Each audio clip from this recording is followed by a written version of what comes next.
Apparently, the cabin counselors have been called for mandatory science meeting.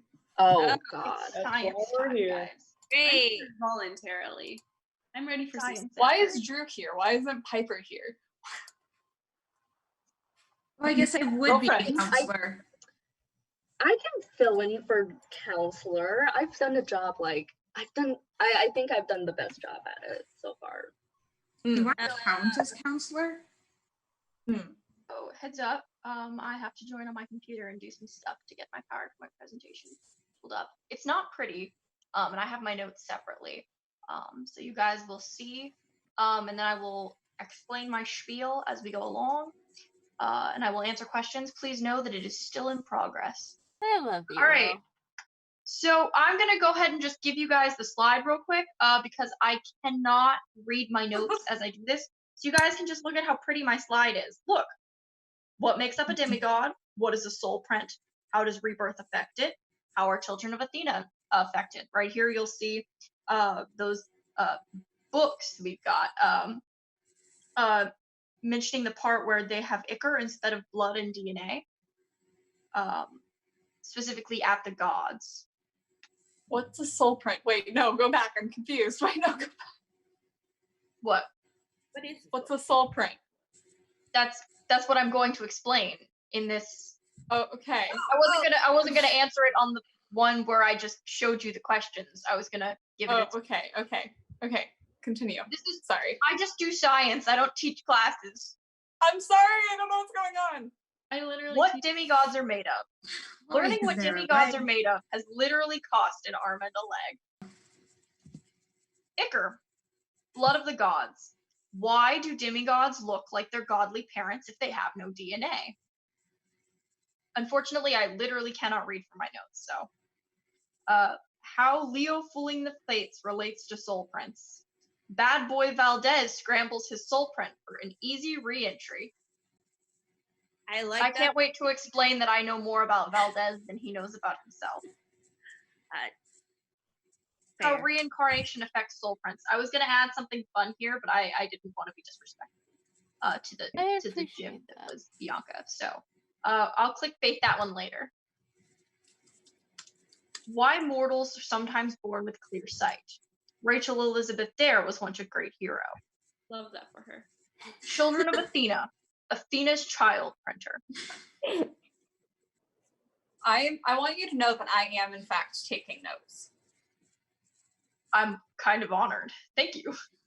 I want you to know that I am not paying attention, but it's only because I have great respect for you, Will. That really means a lot, Percy. Can someone wake Mr. D up? No, it's okay. It's better when he's sleeping. Okay. As demigods, we've often been left in the dark. From our parentage to our DNA, things have been less illuminated than the time Chiron forgot to pay the electricity bill at camp, and Mr. D invested in torches. Thank you, Mr. D. Very cool. You're welcome. However, thanks to modern technology and Will Solace's innate fascination with what makes us tick, we're closer to ever than to unlocking the secret of living past 15. That would be nice. Yeah. That would be enjoyable, yes. That would be best, yeah. Y'all don't live past 15 normally? No. Yeah, but you guys don't live past 15 because of science. You guys live past 15 because you have a better system of survival.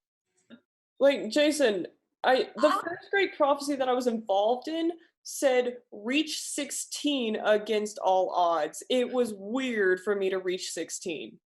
Yeah. I have concern about the Greeks. Okay. I technically am still 15 because of the whole hunters thing. We also have concern with the Greeks.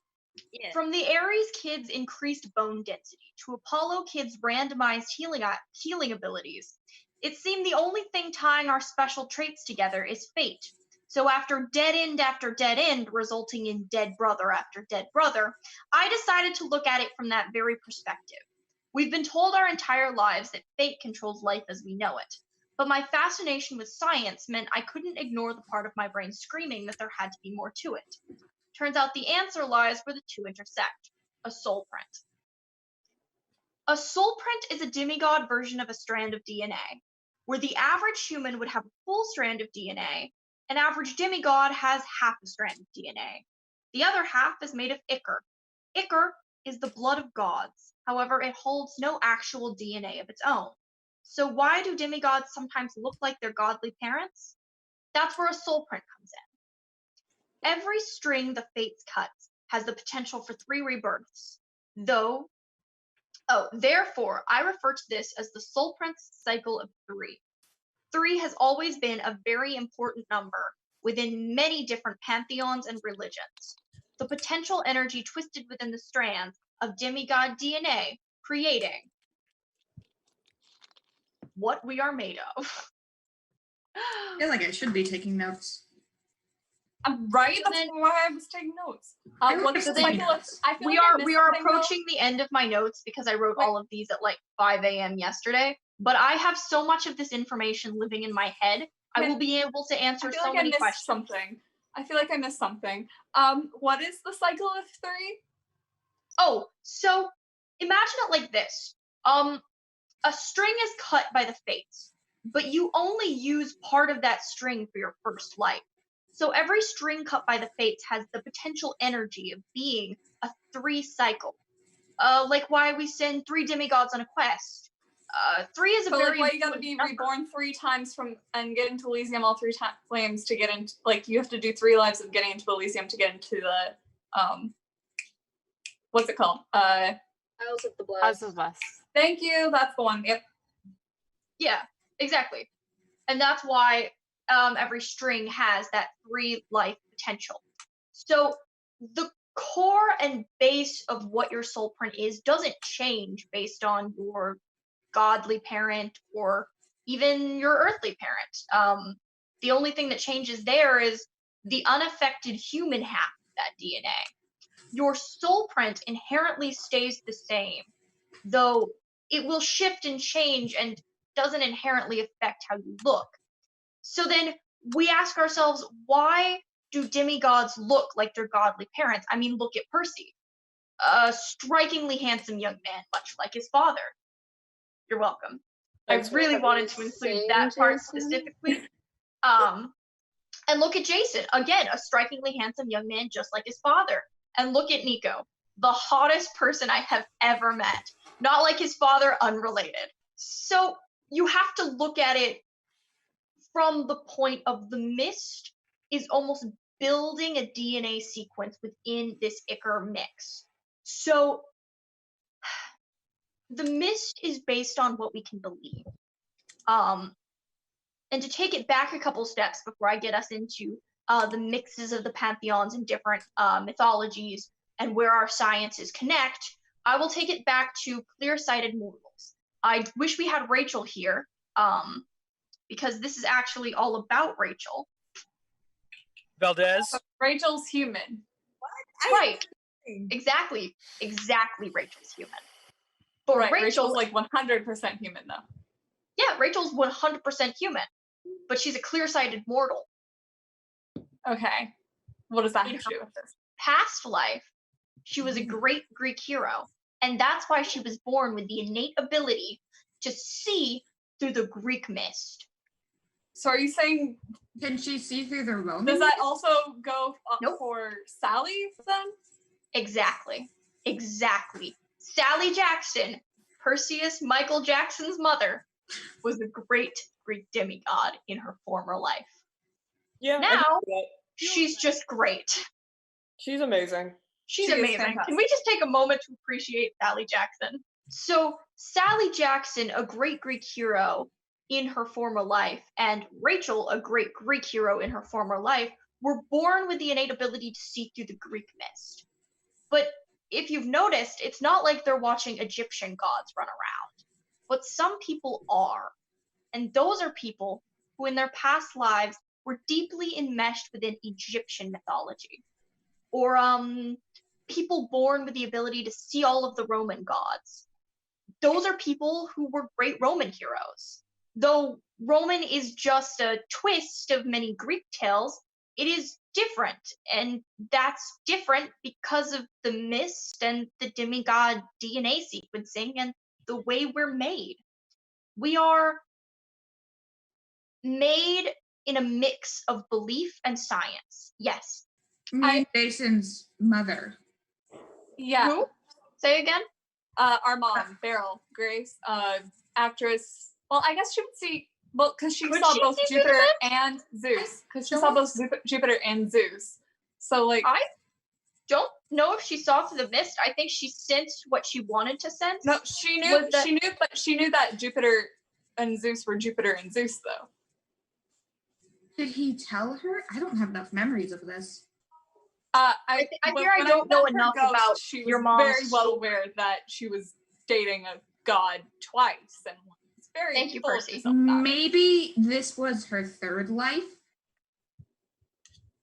Does that answer that? Because she could have been a Greek demigod, then a Roman demigod. I'm not sure how this works. Yeah, Well, I think, and I'm not sure, what she did was she sensed his power and his prestige because that's what she was looking for. And Ah. so her ability to see what she wanted to see is not unlike other mortals. Okay. The mist very much allows you to see what you want to see. It's when a lot of people are looking that it starts to be a catch-all. Like, the more people watching, the thicker the mist gets. It starts as sort of a thin layer, a double take. In Egyptian mythology, there's this rift that exists right on the other side and in between our universe. It's just right there, and you can't just get to it.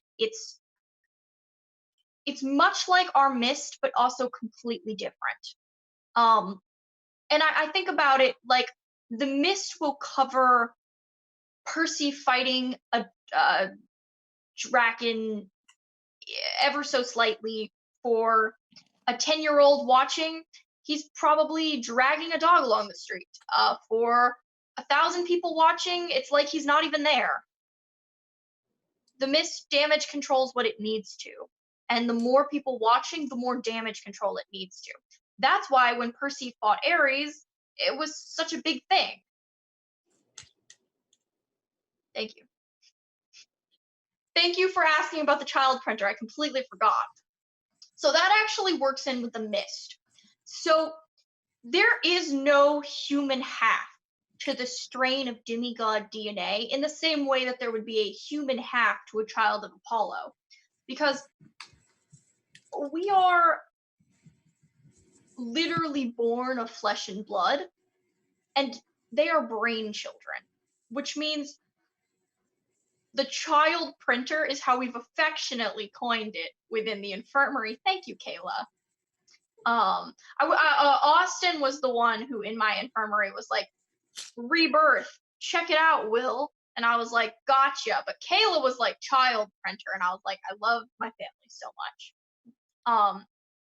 So the strain of demigod DNA for an Athena kid is more artificial, more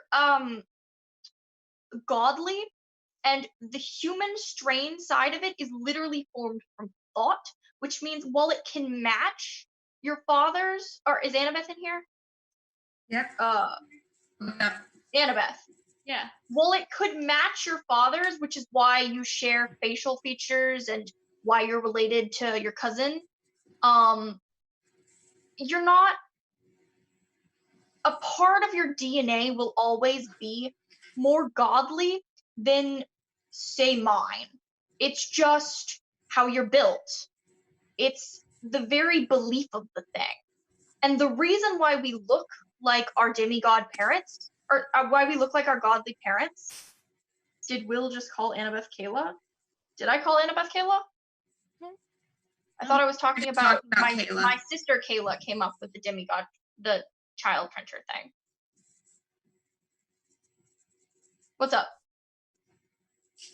So, if Annabeth comes from a child printer and has more godly DNA, hypothetically, what would happen if Annabeth and I had kids. See, Thank you for that's asking the something question, I've been Annabeth. working on. What is a legacy? I have so many questions as well. Hopefully that's something I get to explore in a future scientific segment called What is a Legacy? Who knows? I feel like this just means Will wants to have experiments on any of my future children.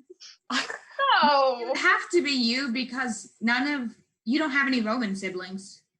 Yeah. Malcolm would be fine too. I don't know. Anyway. Just to be clear, Annabeth is still a demigod. She's not entirely made of ichor. It's just the same way that the ichor half of a strain of DNA for a demigod would allow you to look like your godly parent. This artificial human half of hers, that is still very much human because the gods have the power to do that. We just believed that Athena had this power, and then she did. It's the same way Pan faded out of existence as we forgot about him.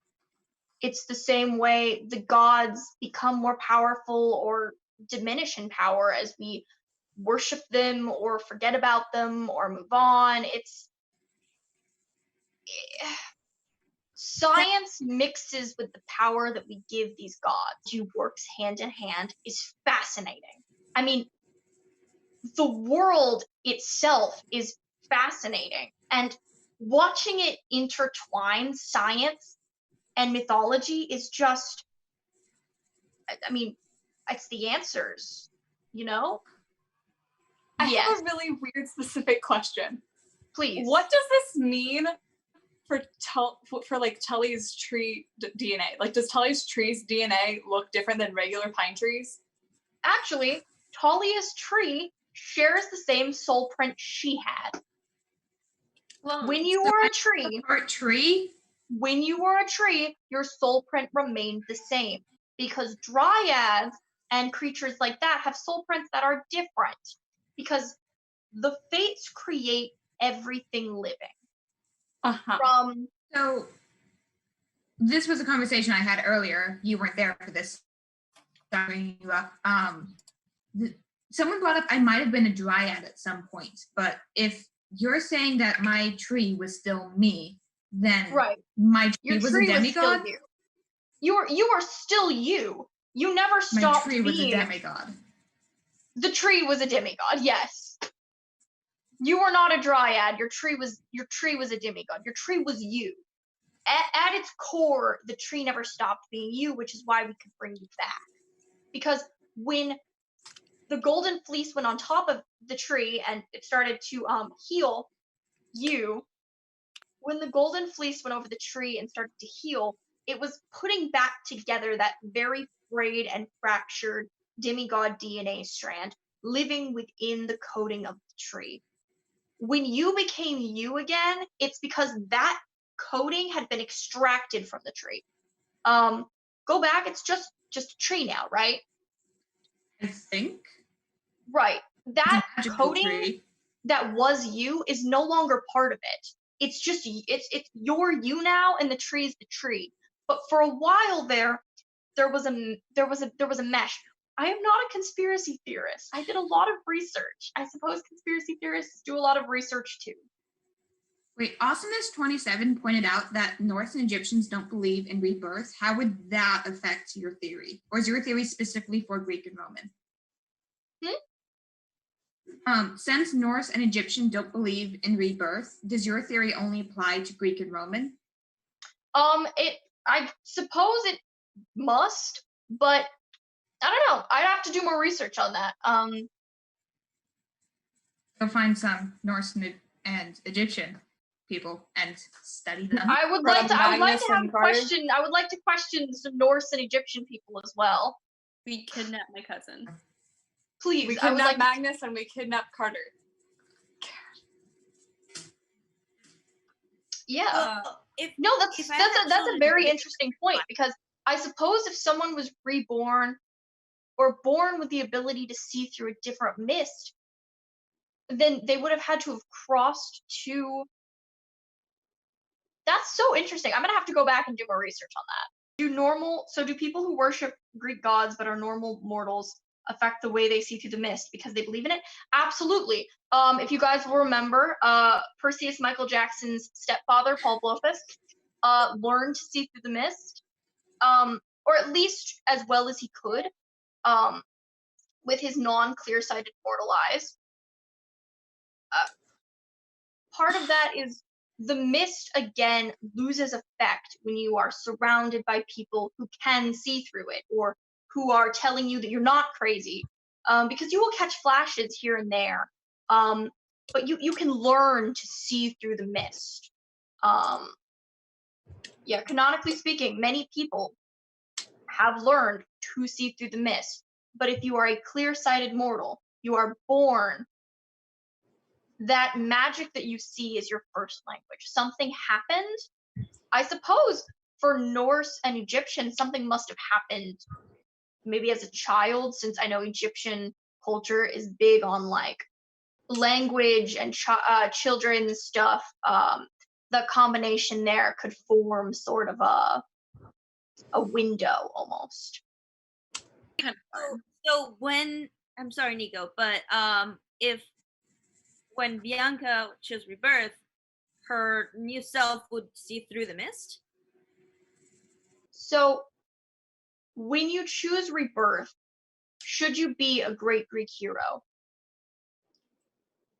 there is a chance that you will be born with clear sight. Ergo, Rachel, Mrs. Jackson. It's probably not an all the time thing. I don't have a way to test it. Again, this is just a theory. I don't have a way.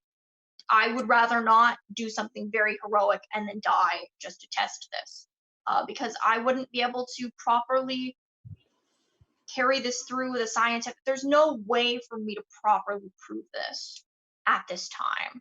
I have a question. Yes. So we've addressed that belief affects your ability to see through the mist. Is that like a permanent effect on like your soul print, or does that like fade once you like die? I again haven't tracked that all the way through. That's an interesting question. It would be interesting to see how Paul is affected in his next life. Should he get or choose to be reborn into another life? It would be very interesting. I don't know if unlocking or clearing the mist away from your vision for one specific Roman or Greek or something like that sticks with you, or if it's something that fades away. I don't know. But that is a very good question that I will look more into. Mr. D, come on, man. You're on thin lines, Waldo. Question. I have a question. Call me Maybe Mr. D can Waldo. answer this. Actually, is Ichor actually gold, or is it just gold colored? Because I'm always wondered this. Classified. Well, the Ichor is just Ichor, so it's gold colored, I suppose. It's not made of gold. And so, Will, if two demigods had kids, would they also be demigods because they'd get 50% from each parent, or would they be mortal? In Percy's case, possibly a horse. Actually, no to all of those things. So a legacy is its own amalgamation of demigod and human DNA. So while I'm unsure of exactly how Annabeth's DNA would work into this, it's very clear to me that a legacy is a thing of its own.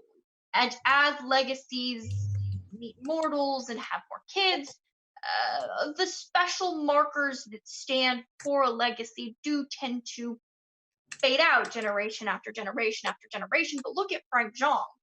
I mean, he was a legacy of a very long time ago from Poseidon, and also a legacy, or also a child of Mars. So a legacy is a marker of its own. It's not the same as demigod or mortal. Is there a chance Percy could have a horse for a kid? No. Look at Percy. He is very clearly a human, or no, he's very clearly a demigod. But He looks human. But he does appear human, so there is no chance he would have a horse for a child. That's simply not. And if he does, I will be very worried. What if he believes her enough that he could have a horse for a child? But he's not going to do that, is I'm he? pretty sure the only reason why I have horse siblings is because my dad turned himself into a horse. Right, that even if he believed as hard as he could, the area for doubt or the margin for error there doesn't exist.